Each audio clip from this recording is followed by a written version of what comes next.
सलाम पाकिस्तान 24 न्यूज के साथ मैं हूं मदीहा सलीम और मैं हूं वजाहत खान। बुलेटिन के आगाज में सबसे पहले आपको बताएं, वज़ीर आज़म का भारतीय सहाफी को करारा जवाब। ANI से वाबस्ता सहाफी ने पाक भारत बातचीत पर सवाल किया, जिस पर वज़ीर आज़म ने कहा कि भारत को कब से कहते आए हैं कि मुहज़्ज़ब हमसाया बनकर रहे, लेकिन क्या करें, RSS के नजरियात रुकावट बन जाते हैं। वज़ीर आज़म इमरान खान ने भारतीय सहाफी को करारा जवाब दिया। ANI से वाबस्ता सहाफी ने पाक भारत बातचीत पर सवाल किया, जिसके जवाब पर वज़ीर आज़म ने कहा कि भारत को कब से कह रहे हैं कि मुहज़्ज़ब हमसाया बनकर रहे, लेकिन क्या करें, RSS के नजरियात रुकावट बन जाते हैं।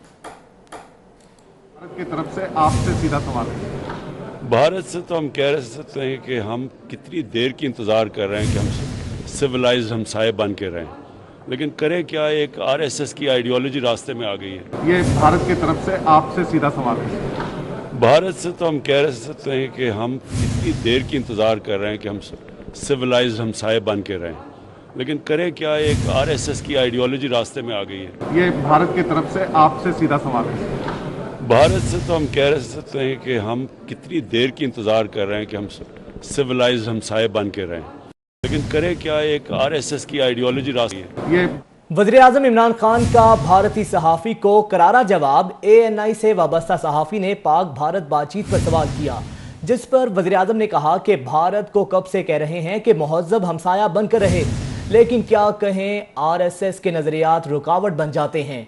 भारतीय सहाफ़ी वज़ीर आज़म का पीछा करते हुए मुसलसल तालिबान का सवाल करते रहे, जिस पर शेख रशीद ने उन्हें झाड़ पिला दी। आपको बताएं कि वज़ीर आज़म इमरान खान ने भारतीय सहाफ़ी को करारा जवाब दे दिया। ANI से वाबस्ता सहाफ़ी ने वज़ीर आज़म से सवाल किया, पाक भारत पर बातचीत पर सवाल किया गया, जिसके जवाब पर वज़ीर आज़म ने कहा कि हम तो भारत को कब से कह रहे हैं कि एक मुहज़्ज़ब हमसाया बन के रहे, लेकिन क्या करें, RSS के नज़रियात रुकावट बन जाते हैं। जिसके बाद भारतीय सहाफ़ी वज़ीर आज़म का पीछा करते हुए मुसलसल तालिबान का सवाल करते रहे, जिस पर शेख रशीद ने उन्हें झाड़ पिला दी। इस हवाले से मज़ीद तफसीलात जानेंगे। अवैस कियानी हमारे साथ मौजूद हैं। अवैस कियानी, अपडेट कीजिएगा इस बारे में। जी बिल्कुल, जब कॉन्फ्रेंस के बाद मीडिया का इंटरेक्शन हुआ तो वहां पर बहुत ही दिलचस्प सूरत हाल उस वक्त पैदा हुई, जब भारतीय सहाफ़ी ने वज़ीर आज़म को रोकते हुए कहा कि क्या मुज़ाकरात और दहशतगर्दी जो है वो एक साथ चल सकते हैं। भारत का एक स्ट्रेट फॉरवर्ड जवाब था, जिस पर इमरान खान ने कहा कि बिल्कुल हम हमसाया ममालिक मुल्क के हवाले से कोशिशों में थे कि ये अमन हो, लेकिन जो RSS का जो नजरिया है वो जो है वो आ गया है। तो भारत को कब से कह रहे हैं कि मुहज़्ज़ब हमसाया बनकर रहे। इमरान खान का साफ साफ भारतीय जो मीडिया के नुमाइंदे को ये कहना था, और ये भी कहना क्या बहुत क्विक एक आंसर उनका आया सामने के, लेकिन हम इमरान खान का कहना था कि हम क्या करें कि RSS का नजरिया जो है वो रास्ते में आड़े आ रहा है। तो खित्ते में अमन कैसे आएगा, ये भारतीय सहाफ़ी का जो है वज़ीर आज़म इमरान खान से सवाल था, जिस पर वज़ीर आज़म इमरान खान ने कहा कि भारत को कब से हम कह रहे हैं कि मुहज़्ज़ब हमसाया बनकर रहे, लेकिन हम क्या करें, RSS का नजरिया रास्ते में आड़े आ रहा था, आ जाता है। और यही बात सुनकर भारतीय सहाफ़ी जो है वो खामोश हो गया। वज़ीर आज़म ने जो है वो अपनी राय ली। इसके साथ ये हमारे सोर्सेज बता रहे हैं कि जब वज़ीर दाखिला शेख रशीद से भी बात हुई तो वज़ीर दाखिला ने भी जो है एक जबरदस्त इनके सवालात के जवाब दिए और साफ पॉलिसी जो है बताई कि पाकिस्तान कैसे अमन चाहता है और हमसाया ममालिक के हवाले से कैसे ताल्लुकात रखना चाहता है। अफगानिस्तान की पॉलिसी पर उन्होंने बात की कि अफगानिस्तान के अमन से ही खित्ते में जो है वो अमन आ सकता है। तो ये आज जो कॉन्फ्रेंस हुई है उसके बाद वज़ीर आज़म और वज़रा का जो है इंटरेक्शन जो मीडिया पे हुआ है, तो उस पर ये ठीक है। अवैस कियानी, आप हमारे साथ ही मौजूद रहेगा। शेख रशीद ने जो भारतीय सहाफ़ी को क्या कहा है, अपने नाज़रीन को वो भी सुनाते हैं। भारत की तरफ से आपसे सीधा सवाल है। भारत से तो हम कह सकते हैं कि हम कितनी देर की इंतज़ार कर रहे हैं कि हम सिविलाइज्ड हमसाए बन के रहें, लेकिन करें क्या, एक RSS की आइडियोलॉजी रास्ते में आ गई है। लेकिन क्या तालिबान पे आपका कंट्रोल नहीं है? इमरान साहब जवाब ले लीजिए। इमरान साहब जवाब ले लीजिए। इमरान सर बस कर यार। ये भारत की तरफ से आपसे सीधा सवाल है। भारत से तो हम कह सकते हैं कि हम कितनी देर की इंतज़ार कर रहे हैं कि हम सिविलाइज्ड हमसाए बन के रहें, लेकिन करें क्या, एक आरएसएस की आइडियोलॉजी रास्ते में आ गई है। लेकिन क्या तालिबान पे आपका कंट्रोल नहीं है? इमरान साहब जवाब ले लीजिए, इमरान साहब जवाब ले लीजिए। इमरान सर बस कर यार। वज़ीर-ए-आज़म इमरान खान कहते हैं कि अफगानिस्तान में बदअमनी के पाकिस्तान पर इल्जामात लगाना गैर मुनसिफाना है। पाकिस्तान ने 15 साल में 70,000 हैं। कहा, अफगान अमल में अफगान तालिबान को मुज़ाकरात की मेज पर पाकिस्तान ही लाया है। खदशा है कि अफगानिस्तान में बदअमनी से महाजरीन की एक नई लहर आएगी। अफगानिस्तान में अमन खित्ते में अमन के लिए ज़रूरी है। मसला कश्मीर पाकिस्तान और भारत के दरमियान सबसे बड़ा मसला है। मसला कश्मीर के हल से पूरे खित्ते में राब्ते खुल जाएंगे। To blame Pakistan for what is going on in Afghanistan, I feel is extremely unfair. Why would I come to Kabul if I was not interested in peace? The whole idea was look upon Pakistan as a partner in peace. And I feel really disappointed that we have been blamed for what is going on in Afghanistan. What is happening in Afghanistan is over 2 decades of conflict, deep divisions, and unfortunately, the United States seeking a military solution when there was not one. When there were 150,000 NATO troops in Afghanistan, the greatest military machine, that was the time to ask the Taliban to come on the table.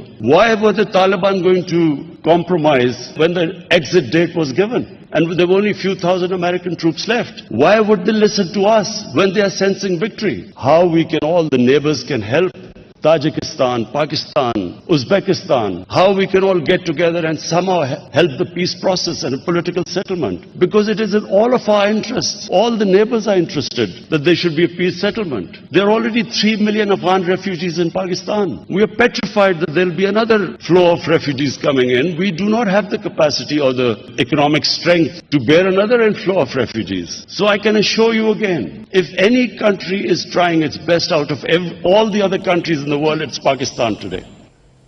Pakistan ने अफगान नायब सदर के इल्जामात मुस्तरद कर दिए हैं। तर्जुमान दफ्तर खारजा के मुताबिक अफगानिस्तान ने पाकिस्तान को अफगान सरजमीन पर चमन बॉर्डर की दूसरी जानिब फजाई ऑपरेशन से मुतल्लिक आगाह किया था।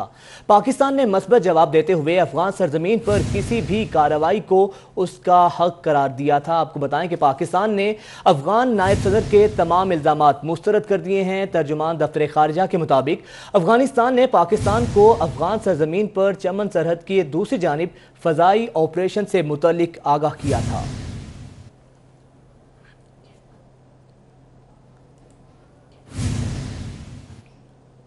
पाकिस्तान अफगान अमन कॉन्फ्रेंस का इनेकाद करेगा और ये कॉन्फ्रेंस 17 से 19 जुलाई को इस्लामाबाद में मुनक्किद होगी। ज़राए के मुताबिक पाकिस्तान ने 30 अफगान मंदूबीन को अमन कॉन्फ्रेंस में दावत दी है। अफगान आला कौमी मुफाहमती काउंसिल के चेयरमैन अब्दुल्ला को भी इस कॉन्फ्रेंस में शिरकत की दावत दी गई है। इसके अलावा हामिद करजई, गुलबदीन हिकमतयार, अहमद वली को भी मदऊ किया गया है। अफगान अमन कॉन्फ्रेंस में तालिबान लीडर्स को मदऊ नहीं किया गया। कॉन्फ्रेंस का मकसद अफगानिस्तान में क़याम अमन को आगे बढ़ाना है। अभी आपको बताएं कि गैर मुल्की न्यूज एजेंसी राइटर्स का सहाफ़ी अफगानिस्तान में मारा गया है। दानिश सिद्दीक अफगान फोर्सेज और तालिबान के दरमियान झड़प में मारा गया।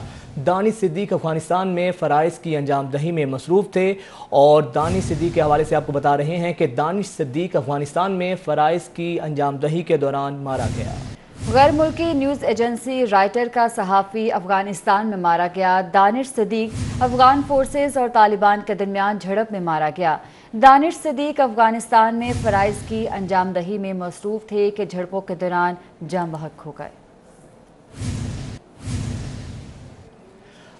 आपको बताएं कि गैर मुल्की न्यूज़ एजेंसी राइटर का सहाफ़ी अफगानिस्तान में शहीद हो गया है। दानिश सिद्दीक अफगान फोर्सेज और तालिबान के दरमियान झड़प में शहीद हो गए हैं।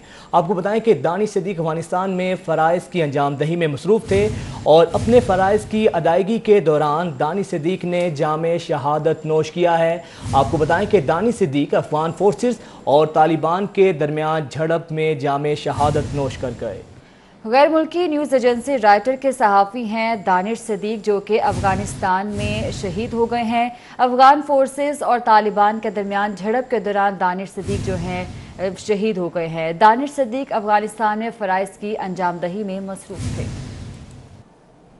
ब्रेक के बाद आपको अहम खबर से आगाह करेंगे। इक्तिसादी राब्ता कमेटी ने यूटिलिटी स्टोर्स पर 3 बुनियादी अशिया महंगी करने की मंजूरी दे दी। चीनी की फी किलो कीमत में 17 रुपए का इजाफा कर दिया गया है। 20 किलो आटे का थैला मजीद 150 रुपए महंगा किया जा चुका है। जी हां, फी किलो घी की कीमत में भी हुकूमत ने 90 रुपए का इजाफा किया है और इस तरह महंगाई की मारी अवाम को एक और महंगाई बॉम्ब का तोहफा दिया गया है। मजीद जानेंगे, वकास अजीम हमारे साथ मौजूद हैं। वकास, बताइएगा वजूहात क्या हैं इस महंगाई की? आज इक्तिसादी राब्ता कमेटी ने यूटिलिटी स्टोर पर 3 बुनियादी अशिया की कीमतों में इजाफे की मंजूरी दी है, जिसमें चीनी की कीमत में 17 रुपये फी किलो तक इजाफा किया गया है और ये फैसला किया गया है कि चीनी की कीमत 68 रुपये फी किलो से बढ़ाकर 85 रुपये फी किलो की जाएगी। इसी तरह 20 किलो आटे का जो थैला है उसकी कीमत 800 रुपये से बढ़ाकर 950 रुपये करने की मंजूरी दी गई है, जबकि इसके साथ साथ घी जिसकी कीमत 170 रुपये थी फी किलो, अब उसकी कीमत 260 रुपये फी किलो करने की मंजूरी दी गई है। ताहम इसकी जो हतमी मंजूरी है वो वफाकी काबीना देगी। मैं इस वक्त आप पारा के यूटिलिटी स्टोर पर मौजूद हूं, जो कि इस्लामाबाद का बिल्कुल वजीर आज़म हाउस से बहुत ही थोड़े फासले पर है। आप देख सकते हैं कि कितनी बहुत बड़ी लाइन सारिफिन की लगी हुई है, जिसमें ख़वातीन भी मौजूद हैं, बुजुर्ग भी मौजूद हैं, बच्चे भी मौजूद हैं और सिर्फ ये 3 ज़्यादातर जो लोग हैं ज़्यादातर चीनी, आटा और घी लेने के लिए आए हैं, जिनकी कीमतों में आज इजाफा किया गया है। जो लोग यहाँ पर आए हुए हैं हम इनसे बातचीत करते हैं और इनसे पूछते हैं कि आप क्या कहेंगे। चीनी की कीमत 68 रुपये से बढ़ाकर 85 रुपये फी किलो करने की मंजूरी दी गई है, क्या कहेंगे आप? हम तो ये कहेंगे कि हमें ये मंजूर नहीं है। हम तो गरीब लोग हैं, हमें तो इसी रेट पे, वो भी देखो लाइन में लगते हैं 1-1 घंटा, फिर एक पैकेट मिलता है। जब ये 85 रुपये करेंगे तो फिर तो गरीब बंदे ने लेनी है, फिर इधर लाइन में कौन लगेगा? तो ये लाइन में इसलिए लगे हैं कि कम रेट पे मिल रही है। अगर ये भी मार्केट का रेट बढ़ाएंगे, मार्केट की तरह देंगे, तो फिर यूटिलिटी स्टोर का क्या फायदा है? रिलीफ पैकेज कौन सा है? बस जी यही रेट पुराना ही रहने दो, पहले तो यही ठीक है, चलो जाने दो। गरीब बंदा फर्जी सुबह खिलौना 1 पैकेट लेता है, सुबह खिलौता सुबह आए से। ये आप देख सकते हैं कि ख़वातीन भी जो है वो यहाँ पर आए हुए हैं और कोई 20 किलो आटे का थैला लेने के लिए आया है, कोई सिर्फ 2 किलो चीनी लेने के लिए आया है और कोई घी यहाँ पर लेने के लिए आया है, क्योंकि यहाँ पर चीज़ें मार्केट से सस्ती मिलती थी। लेकिन आज चूँकि इक़्तिसादी राब्ता कमेटी ने इजाफे की मंजूरी दे दी है, जिसकी वजह से यहाँ पर सार्फिन में बहुत ज़्यादा गम और गुस्सा पाया जाता है, क्योंकि उनका ये कहना है कि हुकूमत का जो मकसद था वो आवाम को रिलीफ फराहम करना था, लेकिन अब रिलीफ फराहम करने की बजाय मुसलसल महंगाई की जा रही है। जी बहुत शुक्रिया वकास अजीम आपका। और बड़ी ईद से पहले ही हुकूमत ने अवाम पर पेट्रोल बम गिरा दिया। वज़ीर आज़म ने पेट्रोलियम मसनूआत की कीमतों में इजाफा कर दिया है। पेट्रोल 5 रुपए 40 पैसे और डीजल की कीमत में 2 रुपए 54 पैसे इजाफा किया गया है। हुकूमत ने ईद कुर्बान से पहले अवाम की जेबों पर छुरी चला दी। वज़ीर आज़म ने पेट्रोलियम मसनूआत की कीमतों में इजाफा कर दिया।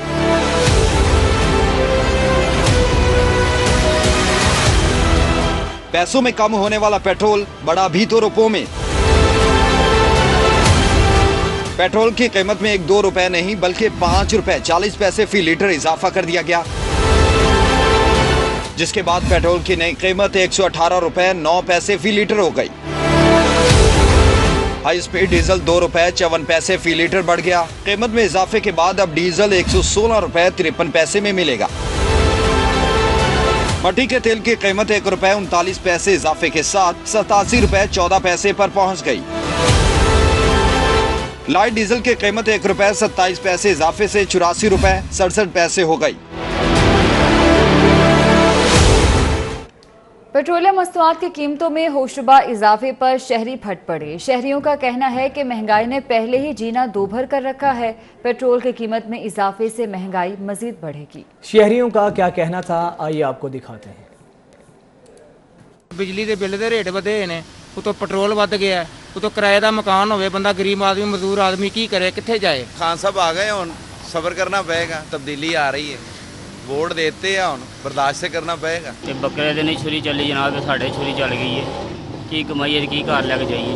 कर भी की लांगे कहां कुछ तो सबर ही है ना साडा, तो होर तो कुछ नहीं कह सकते। उन्होंने मर्जी हैगी है, जो उन्होंने वस पिया जिन्होंने वेदे उही सानू वड्डन नूं पै रहा, ना कोई सवारी पै रही है, ना कुछ हो रहा, कारोबार खोल रहा है, पता नहीं सकी करना तो करना की है। हाँ साहब, आपकी बड़ी मेहरबानी, आप महंगाई का कंट्रोल करें। आवाम बहुत परेशान है। अगर आपकी महंगाई करने की रफ्तार इसी तरह चलती रही ना तो आइंदा के इलेक्शन में आपसे जीतना मुश्किल हो जाएगा। बुलेटिन में खुशामदीद। और अब आपको बताएं कि कराची और गिरदोनवाह में बारिश के बाद केरथर पहाड़ी से आने वाले सैलाबी रेले से मलीर डैम ओवरफ्लो हो गया है। मजीद बारिशें हुई तो सूरत हाल खराब होने का भी अंदेशा है।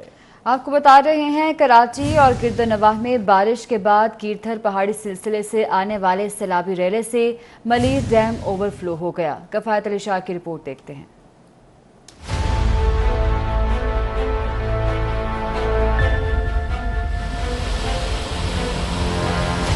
पानी का बहाव ऐसे कि देखकर खौफ आए। ये मंजर है कराची का, जहां मलीर नदी बारिश के बाद ओवरफ्लो हो गई। कीरथर पहाड़ी सिलसिले से होते हुए बारिश का पानी मलीर डैम पहुंचा। वो शहर जहां पर सारा साल पानी की शदीद किल्लत रहती है, वहां बारिशों का साफ पानी जखीरा करने का कोई खातिर खा निजाम मौजूद नहीं। इसलिए ये पानी समंदर में गिरकर जाया हो रहा है। डैम से बहता पानी जाया तो हो ही रहा है, इसमें बच्चों के खेलने से कोई हादसा भी पेश आ सकता है। कराची में होने वाली बारिश से मलीर डैम की सतह भी बुलंद हो रही है। इतराफ के मकीनों का कहना है कि मजीद बारिशें हुई तो डैम ओवरफ्लो हो जाएगा। ज़रई अराजी भी ज़ेरे आब आने का खदशा है। तफसीलात जानेंगे किफ़ायत अली शाह से। जी किफ़ायत, आगाह कीजिएगा। जी, इस मंजर से तो यही लगता होगा कि मैं शायद पंजाब के या सिंध के दूर दराज ऐसे इलाके में मौजूद हूँ जहाँ पर कोई सैलाबी सूरत हाल है। लेकिन ये मंजर जो है वो कराची का है। कराची मलीर में एक डैम है जो कि बारिशों के पानी से जो है वो भर चुका है और अब ये सैलाबी सूरत हाल जो है वो इख्तियार कर गया है। आज जो है वो कुछ देर पहले यहाँ से जो है वो कीरथर पहाड़ियों से जो रेला है पानी का, सैलाबी पानी का रेला, वो बहता हुआ यहाँ तक पहुँच गया है और ये मलीर डैम को जो है वो फुल करने के बाद अब ये ओवरफ्लो हो गया है और ओवरफ्लो होकर ये पानी सारा जो है, ये हज़ारों गैलन पानी है जो कि अब मलीर नदी में जो है वो गिर रहा है। मलीर नदी में गिरने के बाद क्या होता है कि ये पानी जो है वो कुरंगी से होता हुआ ये समंदर में जाकर गिरता है और ये जो पानी, जो मीठा पानी है, कुदरती पानी है, ये इस तरीके से ज़ाया हो जाता है। और कराची वो शहर जहाँ पर जो है वो पहले ही कराची वाले जो है वो बूंद बूंद को तरसते हैं पानी की पीने के लिए, ऐसे में ये पानी उनकी आंखों के सामने जो है वो ज़ाया हो रहा है। और दूसरी तरफ जो है वो ये इस पानी से कुछ दीगर मसाइल भी हैं। अगरचे डैम यहाँ पर छोटा सा एक बनाया गया है, लेकिन ऐसे डैम ज़्यादा बनने चाहिए क्योंकि हर साल जो बारिशें होती हैं उसमें जो पानी होता है वो समंदर में जाकर ही गिरता है। इस पानी को स्टोर करने के लिए कोई ख़ास इंतज़ाम नहीं किया गया। आप देख सकते होंगे पानी का शोर, इसका बहाव देख सकते होंगे कि ये पानी जो है वो कितना ज़्यादा पानी है और ये हज़ारों नहीं शायद लाखों गैलन पानी हो और जो कि अब चंद मिनटों में जाकर जो है वो समंदर में गिरेगा। और कैचमेंट एरिया जो कीरथर नेशनल पार्क का है पहाड़ियों का, वहाँ पे बारिशें जो हुई हैं, हालांकि बारिशें बहुत ज़्यादा नहीं हुई हैं, कल थोड़ी सी कराची के अंदर बारिश हुई है, इसी तरीके से कीरथर में भी बारिश हुई है। तो उसके बाद यहाँ पानी आते आते थोड़ा टाइम लगा, रात को बारिश हुई थी लेकिन आज दोपहर में पानी यहाँ पर पहुँचा है और उसके बाद जो है वो सैलाबी सूरत हाल है यहाँ पर आप देख सकते होंगे। और ये जो पत्थर देख सकते होंगे ये इसको भी ज़मीन को चीरता हुआ यहाँ पर आया है और अब ये जो चट्टान बता रही है कि पानी जो है वो ज़मीन को नुकसान किस तरीके से पहुँचाता है। जी बहुत शुक्रिया किफ़ायत आपका। और आपको बताएं कि कराची में महज आधा घंटे की बारिश अरबाब इख्तियार को आईना दिखा गई। मुख्तलिफ इलाकों में पानी खड़ा होने से निज़ाम ज़िंदगी दरहम बरहम होकर है। ये रिपोर्ट इसी बारे में है।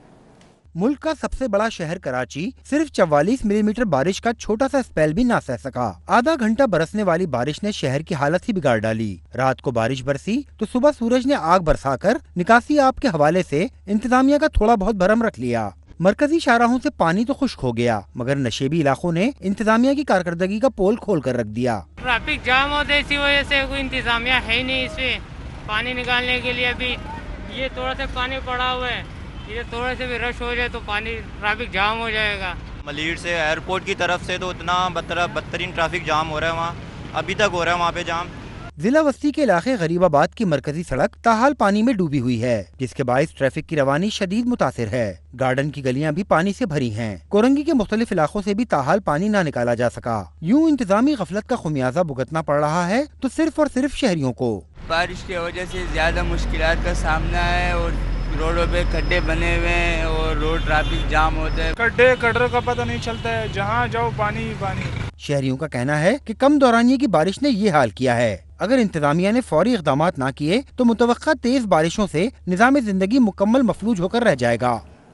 और अभी आपको ये चलेंगे मुजफ्फराबाद, जहां पर फरियाल तालपुर रैली से खिताब कर रहे हैं।